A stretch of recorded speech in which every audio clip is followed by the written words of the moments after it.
What's up guys, and welcome back to the channel. Today I'm going to be doing a follow-up on what I talked about maybe a couple of weeks ago now with the state of movies and collecting and physical media in that platform. And today I'm going to be talking about how I go about collecting physical with the video games industry. So yeah, it's a little bit different and there's a lot of different aspects to this, especially with being a content creator and being primarily PC nowadays. But I will go through it all, but we're going to go through a little bit of a history lesson of my history with collecting video games to start with. So if you can make it through that, we'll get to the talk, but hopefully there's a bit of it spliced in between. So my first console I ever had, it wasn't really my console, I was young at the time, and that was the Sega Mega Drive. So any of those games, I probably didn't even have any choice in what games were getting bought for us, but me and my brother had that, and obviously Sonic the Hedgehog was bundled in with that one. And I believe we had things like Altered Beast, Echo the Dolphin. Well, in fact, we didn't have that many games, but I remember we had the shop at the top of our street, which I probably mentioned last time, which rented out movies. They also rented out Sega Mega Drive games. And I remember at one point, I think it must have been like when the PlayStation 1 was coming out, they just sold us like 30 games for like, I don't know, £10 or something, just because they just weren't getting used anymore. So I do remember having a lot of random games just to play at the time. So I'm not sure what year that was in. It must have been pre-1995, 94, something like that. So after that, it was the PlayStation 1. At this time, I was still very young, and I was mostly just watching my brother play a lot of these games at the time when the PlayStation first came out. But I just remember being blown away with how it looked, and it's really one of the reasons that got me into video games as well. And my dad had a PC, and I used to play Doom. Obviously I was very young. I played Doom on a floppy disk, and that was a little bit of horror, and it got me into gaming as well. But then the real one that got me into gaming is like one of the main franchises I still really love today, and that was Resident Evil. Seeing my brother and his friend playing Resident Evil 1 and just how spooky it was with the zombie turning his head and I was kind of like hiding behind a pillow, it was just like, that's like a staple for getting me into both horror and video games at the same time. And I've absolutely loved Resident Evil all the way since. So we did used to have like the original trilogy on PlayStation 1. I remember we definitely had 2 left at some point, but it had like a big crack in it, because if you know PlayStation 1 games, you've probably stood on a case or 2 in your time and left a big crack in it. But back then you probably didn't even think about it, but I bet you were gutted 10 years later when you realized that was probably worth something. So I did pick up this recently. I actually picked up the trilogy of PlayStation 1 version of the Resident Evil games 1, 2 and 3. A great price at a local game store, and they had them, so pretty great condition, and it's still sealed because I do have like the digital edition, which is something we're going to talk about, digital and physical at the same time. But other than that, when I went to Japan a couple of years ago, I do have a haul up on the channel if you've not seen it yet, but I did pick up a lot of PlayStation 1 games while I was there, so I did get the entire Biohazard trilogy in Japan as well, and the price is like ridiculously cheap over there for a used copy. So not sure what it was because I've taken the sticker off, but PlayStation 1 was like the one that really got me into gaming, because I started to have more thoughts about what I wanted to play, or seeing things on the shelves in stores and which games I wanted to check out. And primarily it probably was a lot of horror stuff. I remember things like Nightmare Creatures, Silent Hill, but it was mostly stuff that other people were getting and I was just watching and then playing afterwards. Crash Bandicoot, everything on the PlayStation 1. I could go on forever and ever. I think PlayStation 1, I had a million games because just how easy it was to crack the console. Obviously you had something like, I think you put something in the back. I didn't do this, obviously I was too young, but we had a chipped PlayStation, and I remember you had to put like a spring in it to make sure that you didn't close the lid to do something. Not sure how that worked, but yeah, we had endless amounts of PlayStation 1 games at that point. I mean, it was just so easy. I think everyone was doing it. Yeah, so I had quite a few PlayStation games, but honestly I only have a few left, which is, I think the only one I can actually physically find that I had back in the day is the Metal Gear Solid 1 like dual case box. I've still got it down there on the bottom shelf, but that is the only one I still have. And PlayStation 2 is when we really started to kick it into gear with collecting games. Must have been, I don't know, 9, 10 or something when we had a PlayStation. And originally my brother got one and we both used to share it, and we both had our own color-coded memory cards. I had a blue one, he had a red one, and we could take it turns, play our own games and make our own saves and stuff. So, but I do remember we didn't have a memory card at all for one point in time where we couldn't save our games. So it was quite awkward trying to actually finish some of these games, especially when we were renting them. But I think the PS2 was one of the biggest collections that we did have. and that was everything from like the Resident Evil games, Metal Gear Solid 2, Metal Gear Solid 3, and that's actually the generation where I started to buy my own games myself as well. So I do remember going out and getting like everything I could find, franchises that I'd wanted to play I've never played, and I think it was like play.com, and I used to just go out and find like all the things I'd missed. Like I remember getting like the Devil May Cry trilogy, but PS2 is definitely like a huge part of it becoming like a part of my sort of personality, if you may. Gaming at the PlayStation 2, Xbox, and GameCube era was like the growing point for me. So I'm going to show a couple of games at each of these gens here. So yeah, Silent Hill Collection there. Now I know this is a semi-rare piece to get now, but I remember picking this up for, I think it was $29.99 in a local store. Contains Silent Hill 2, 3, and 4. The only thing I'm gutted about it is I used to have the slipcover version, and I just don't know where it is. It's one I'd like to get, but those things are so like damaged. It'd be great to have like a mint condition one, but you're talking lots of money for that. So Silent Hill 2. So majority of the PS2 games I still have, and they're all in a drawer somewhere.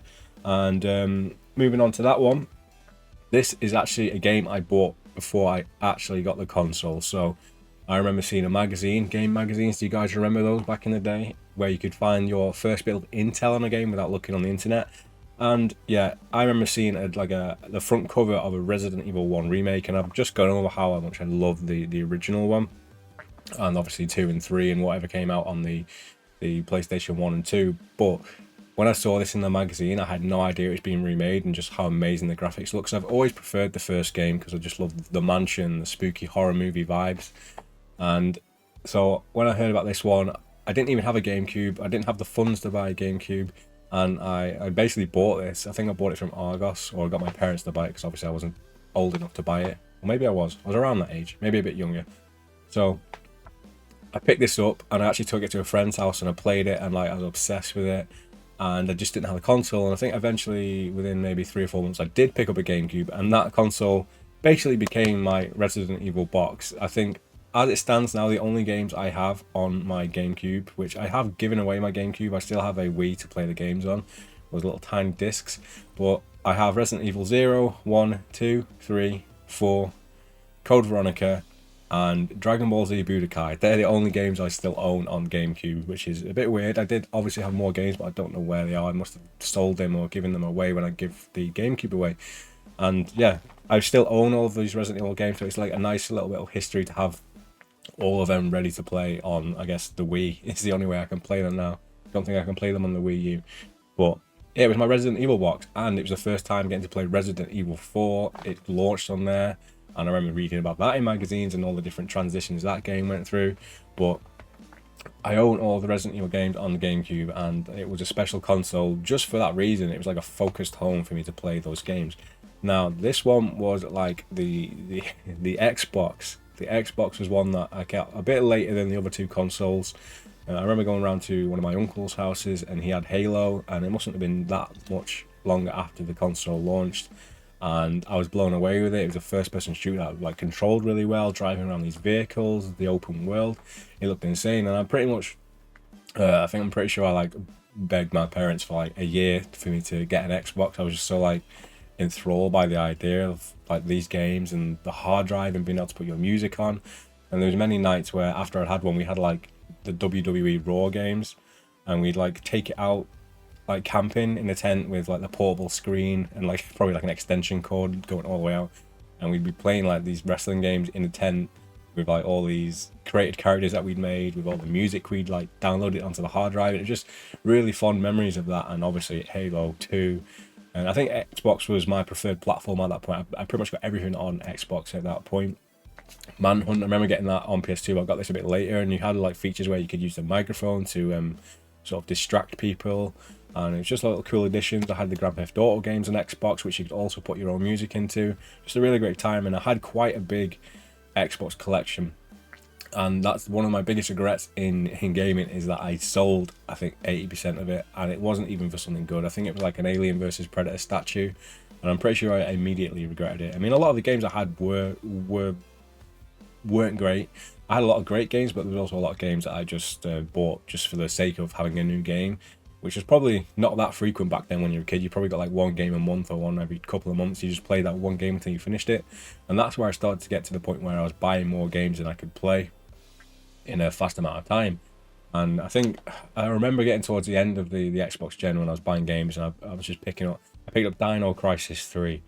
I loved the first two games, and I picked up 3 because the graphics looked amazing on the cover, and it was just like the worst game ever, and I literally turned it off within the first 20 minutes. And that was like one of the first times that I remember just not liking a game and just stopping playing entirely. And that's probably more to the fact that I did, pay for it with my own cash, and I didn't feel a responsibility that I'm not going to get any more games for the next 2 months.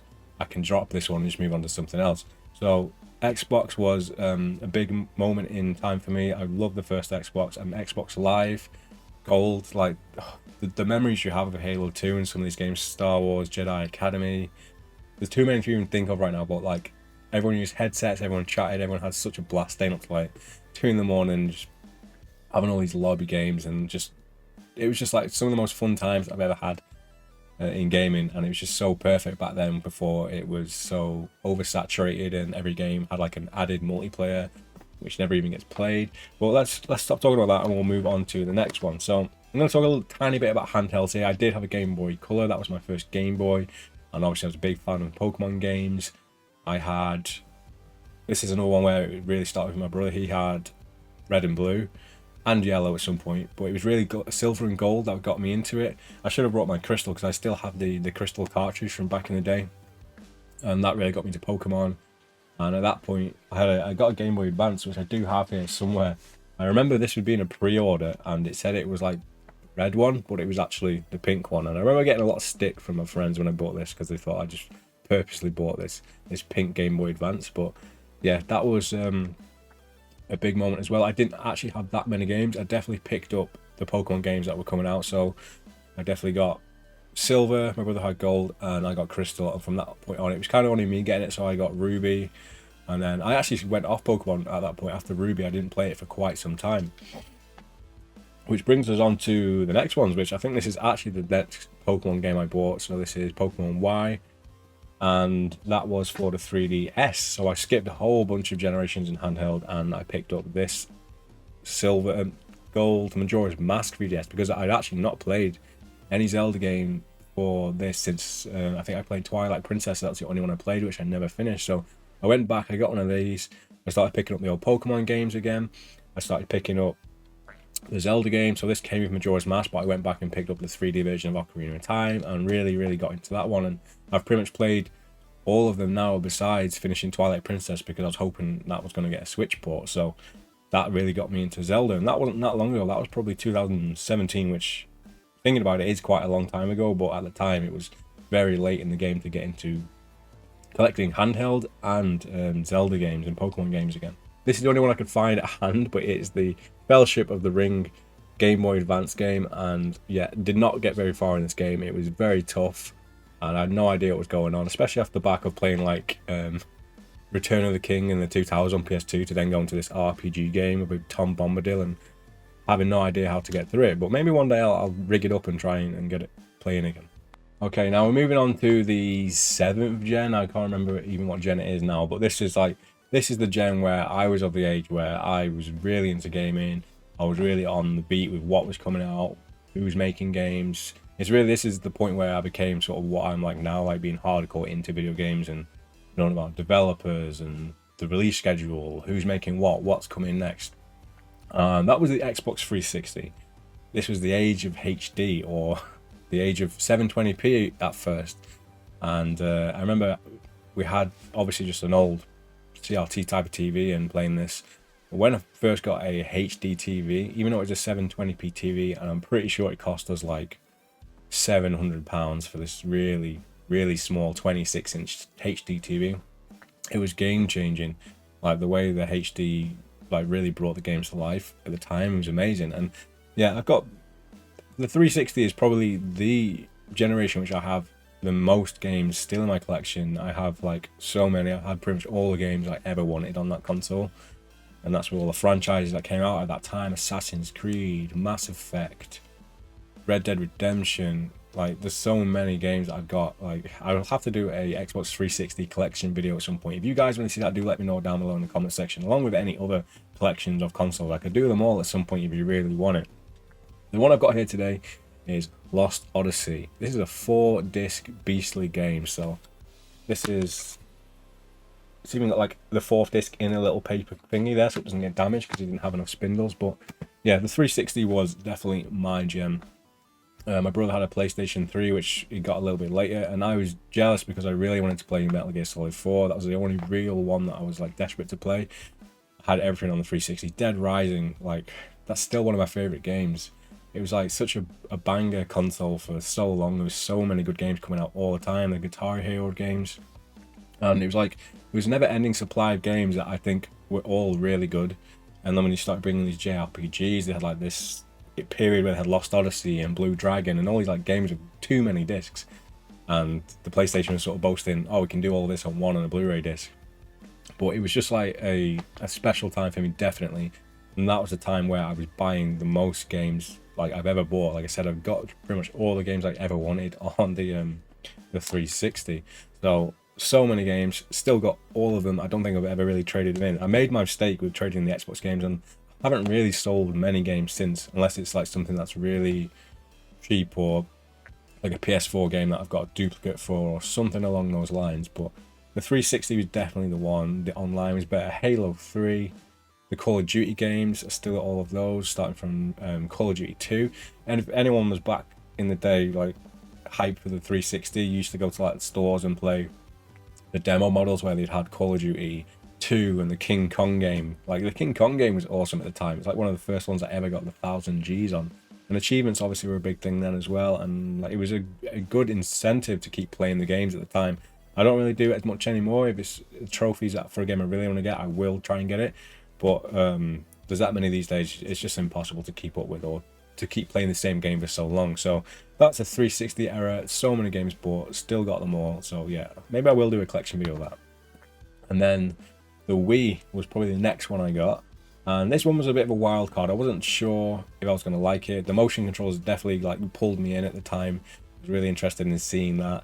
And Wii Sports, I put tons of hours into that game, more specifically on like the boxing and the tennis one. I loved the tennis one, and it became very apparent very early on that the graphics on the Wii were very similar to what you'd see on the PS2, and sometimes even worse. So I did buy a few games on the Wii, but I tended to only buy things that were like would be beneficial for the motion controls. I remember getting Dragon Ball Z Budokai Tenkaichi 2 because I really wanted to like do Kamehamehas and stuff, and I got the Resident Evil gun games, Umbrella Chronicles and Dark Side Chronicles, Silent Hill Shattered Memories, which I'm showing off here. Like, this is a game that I specifically bought on the Wii for the immersion of it, because on this version you're using the Wii remote as your flashlight and it's got speakers on it. So it was like, I always want like the most special way to play a game, and that's probably why I bought Manhunt 2 on the Wii as well. But we won't talk about that because that game had some issues and was sort of banned and changed all around on the Wii version because it was so immersive that you was killing people basically. But yeah, that's the type of things I had on the Wii. It was my first entry to the Zelda franchise. Like I just said, I picked up like I got a Wii Sports and I didn't really have any other games at launch, so I was like, Twilight Princess is like the big game here. It was cross-gen, but it's like, if there's ever going to be a chance that I'm going to get into one, I'll get into this while there's not that many launch games out. And yeah, I did. I played it and I got about 80% of the way through, and I just never went back to it. And I wanted to get the Wii U version, but then I was like, I'll just hold off for a Switch version, which hasn't come. So one of these days, hopefully I do get around to playing Twilight Princess, because like I said, that is the only mainline game that I haven't finished. I haven't started Tears of the Kingdom yet, but we'll get onto the Switch in just a minute. So then the PS3, like I said, my brother had the PS3, and he got the Slim eventually and passed down his 40GB, I think it was, or 20GB fat PlayStation 3 to me, and that was the one which you couldn't play PS2 games on, but I had Metal Gear Solid 4, and I loved it. And I played a couple of games on there, like MotorStorm, but I don't know, I just never gravitated towards it, probably because it wasn't my console and it was already a couple of years old at that time. So I had it, but I didn't utilize it. And it wasn't until a few years later when the very slim version, the one with the manual draw, I know a lot of people don't like, but I picked up that one and I got Last of Us, and I started to go back through the collection by picking up a lot of the exclusives that I missed out on. And it was a good time because I basically got to handpick like the best of the best titles, the Uncharted games, Last of Us. It's mostly just Naughty Dog games, but I just went back and played like Resistance and all those ones, which I do have a pretty small PlayStation 3 collection, but it's all like exclusives essentially. So the only one I've got on hand here is the Metal Gear Solid Legacy collection. So this has the HD remasters of 2 and 3 Snake Eater alongside with 4, and I think it has Peace Walker as well, and it's supposed to have like a code for the originals on PlayStation 1, but for some reason they never ever worked for me. But yeah, that is the only one I'm showing off today because the most of them are just normal games. But the PlayStation 3 was definitely like an experience purely for the fact that I got to handpick like the best of the best, and every game back to back was like a top tier game for me. Whereas the 360 was like lots of great games, but also lots of random ones in between that were maybe a little bit mid, just because I had the choice and the opportunity. So other than that, I'm going to go briefly touch on this. I have the Vita, and this is the first sort of all digital console that I ever owned, I guess. And it was a good thing at the time because PlayStation Plus was out, and I'd been a subscriber for many years, and I was, well, for like a year at least, and I was redeeming every single game. So when I picked this thing up, I had hundreds of Vita games to test out, and it was great. It was a great experience to just go through and be like, oh, I've got 300 games, which one should I play now? And this fastly became my PlayStation 1 portable because I got all the Resident Evil games on there. I got Silent Hill 1, and might have even had Metal Gear Solid 1 on there as well. But it was like, this was my go-to really simple way of playing PlayStation 1 games again portably, and it was really a great thing to own. I didn't play a lot of the exclusives, but maybe one day I'd go back and just boot it up and see what I've got, because there's got to be a ton of games on there. So now we're talking about the PlayStation 4 now. We're still talking about mostly just normal collecting here at this point. PlayStation 4 was definitely a turning point, moving away from Xbox as my primary console to the PlayStation, just because I did have the Xbox One as well, but it just seemed like the exclusives for the PlayStation were coming out were just so good at the time. There seemed to be a lack of them on the Xbox. We had Dead Rising 3. I'm not really going to talk about the Xbox. I did miss out the Gears of War franchise, by the way, when I'm talking about the Xbox 360. That was like some of my favorite games of all time. So we did miss out on that. But the Xbox One was semi dead of a console for me. It had a 4K player, which was great because it started me to start buying 4K movies.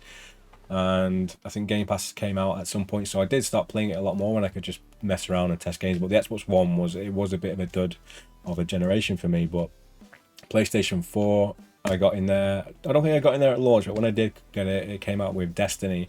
And let me tell you, I put so many hours into Destiny, and I played a lot of raids, and it was like a really fun time. Another sort of milestone in nostalgia, like the old Xbox Live days. And we'd raid up and team up and just play like all the time. So, but that generation, the PS4 also had some of the best games ever. Like, I'm going to show you just this one right now, just this one. So, Bloodborne, amazing game. Steelbook, we'll talk about it in just a second. But I think that was probably around the time that I'd started getting into the Dark Souls games. I'd bought my first PC during the PlayStation 4 era, so I was buying like Infamous Second Son, and I think it was Fallout 4 is when I made the move to go to PC. I did have a laptop previous to that, and it was very old at that point, and I couldn't really run anything, and that was like, I really wanted to play Fallout 4 at like top settings, so I ended up buying my first proper gaming PC during the PlayStation 4 generation. I had like a 980 Ti in it, which was like the top of the league at the time. Probably cost 4 times less than the graphics cards of today, but that is when I started to pick and choose where to play games. So it was exclusives on the PlayStation, and everything else I would probably buy on the PC. So that was when I started to get a divide between physical and digital media. So there was a lot of great games still back there on the PlayStation 4 that I was picking up all the time, because it just seemed to be a lot of exclusives back then. It took them a lot less time to bring them out. We had Uncharted 4, Lost Legacy. It's quite tough to think of the exclusives off the top of my head, but I pretty much got the majority of them. Death Stranding. And this was also about the time when I started to get more into collector's editions. I had a bit more money behind me at this point, and I didn't typically buy lots of full-on collector's editions, but Steelbooks became something I was more interested in. If there was a version with the Steelbook, I would try and get it. And previous to that, when I was talking about the PC, that's when I first played my first Dark Souls game, which was Dark Souls, not Demon Souls, and just absolutely loved it. From that point on, I was like a massive fan of it, and by the time I'd finished the first one, the second one was about to be released, so I played a lot of that. And then it was really the Bloodborne was the first one that was going to be exclusive to the console, so I went back to that. But this isn't my Steelbook, this is my partner's Steelbook, because we both absolutely love the game. But she was lucky enough to get this Steelbook.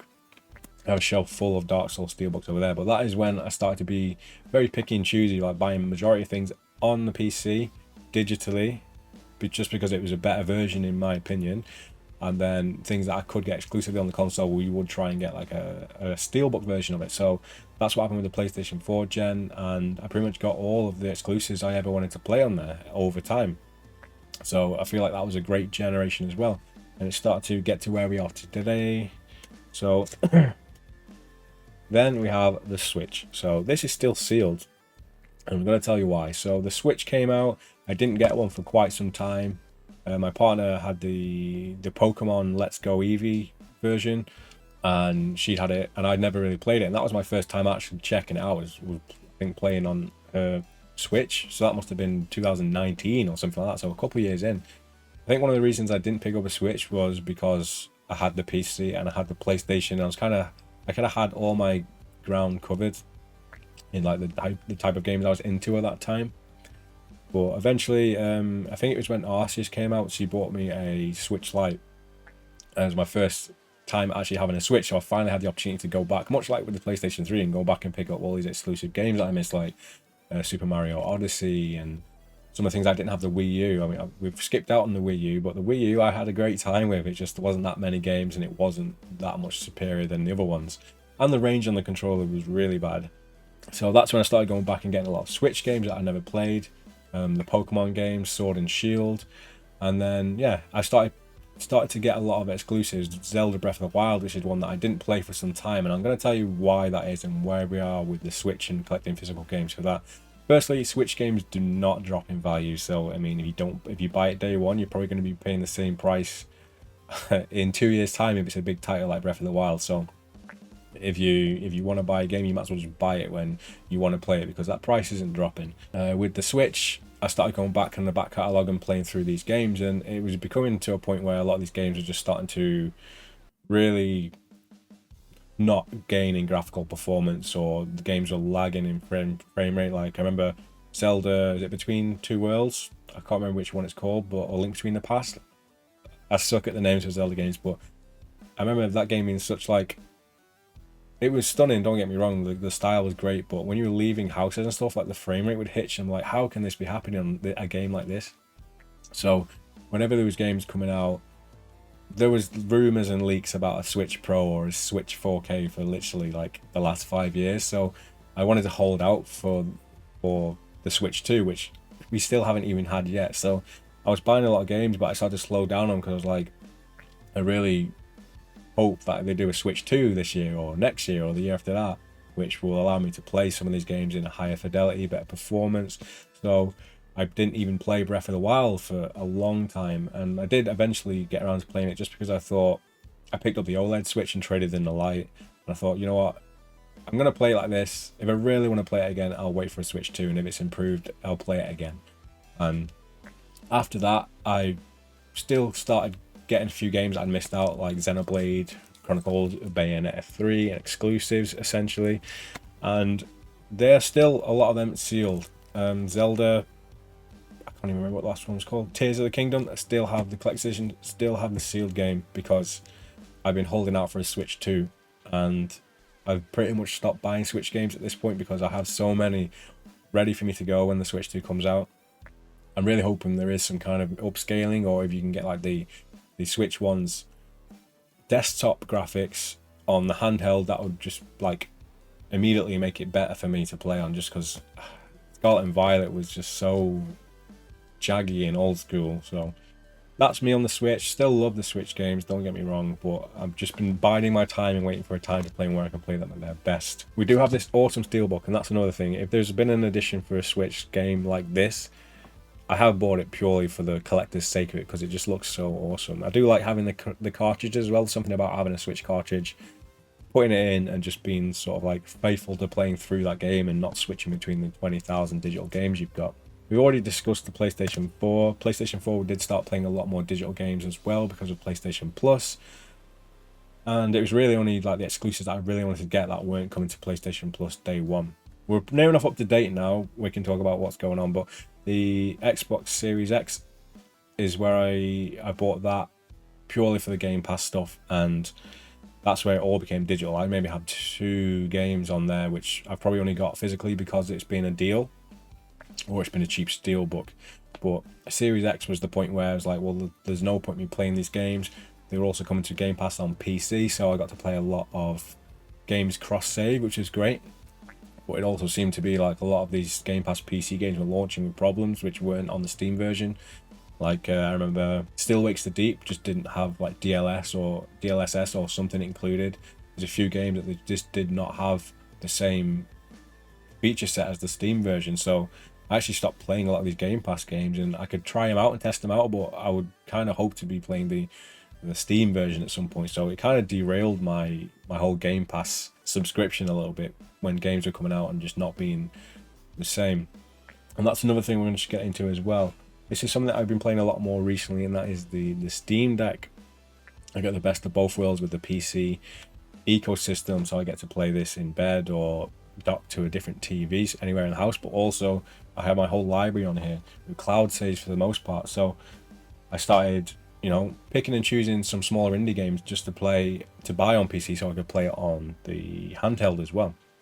And you can play Game Pass on the Steam Deck, but you have to go into desktop mode, and that's just not what I'm about. I want to just make it as easy and plug and play as possible. So another reason why I prefer to have games on Steam over Game Pass. So I have majority of my games now on Steam, so the divide between physical and digital is actually really swayed towards digital these days, and that's probably not for my own choosing. I wouldn't prefer to have everything digitally. If there's a way for all PC games to have a physical version or like a Steelbook or something cool to own, I would go that route, but there typically isn't, especially with things like like the Souls games like Sekiro or something like that. Often you try and order a Steelbook nowadays, or you go on the site to buy a collector's edition and they only have the Steelbook for the consoles, and it really sucks if you're a PC player and also a collector who's previously had it on consoles. So luckily our sort of getaway around that is that my partner is usually PS5 primarily, so if we both want to get the same game, I will buy the Steam version and she'd probably buy the Steelbook version. And that's case in point with something like Resident Evil 4 on the PS5. The same with Village. I got the PC version and she'd pick up the console version to play, so we kind of got the best of both worlds with both having the physical and the Steelbook and me being able to play my version on the PC.